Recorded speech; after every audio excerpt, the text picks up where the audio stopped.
বরিশালের যেহেতু আমি মেয়ে, বরিশালের খাবার নিয়ে চলে আসছি। বরিশালের ঐতিহ্য খাবার চালের রুটি, গরুর মাংস। খুব সহজ করে দেখাবো আজকের রেসিপি। হ্যালো ভিউয়ার্স, আসসালামু আলাইকুম। আশা করি সবাই ভালো আছেন। প্রথমে আমি চালের আটা সিদ্ধ করে নিচ্ছি লবণ আর পানি দিয়ে। গরুর মাংস রেগুলার খাবার, এটা আর বলার কিছু নাই। তারপরও রেসিপিটা যেহেতু করছি বলতে হবে।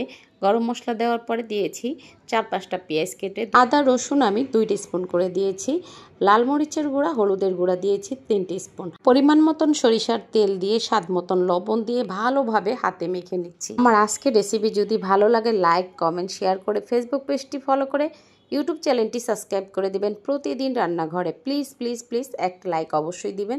2 টিস্পুন দিয়েছি আমি ঘি। মাংসটা ভালোভাবে কষিয়ে ঢাকনা দিয়ে তারপর আমি 2 থেকে 3টা আলু দিব। 2.5 কেজি গরুর মাংসে আমি 2 থেকে 3টা আলু দিব।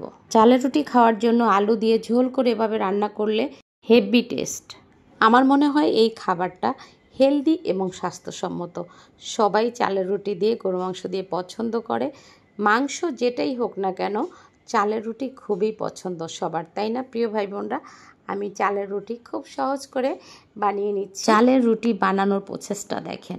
এভাবে করলে রুটি ফেটে যায় না। যতক্ষণ পরে আপনি ভাজেন কোনো সমস্যা নেই। সবগুলো রুটি আমি এভাবে বানিয়ে নিয়েছি, এখন ছেঁকে নিচ্ছি। রুটি কিন্তু আমরা প্রতিদিন খেয়ে থাকি। একটু চেঞ্জ করে বাসার সবাইকে যদি আমরা এভাবে চালের রুটি দিয়ে বানিয়ে দিই মাঝে মধ্যে, তাহলে কিন্তু খুব খুশি হয়, তাই না? বিসমিল্লাহ বলে সবাই খেতে বসে পড়েছে। প্রিয় ভাই বোনরা, আজকের রেসিপি যদি ভালো লাগে ছোট করে একটা কমেন্ট করবেন। আল্লাহ হাফেজ।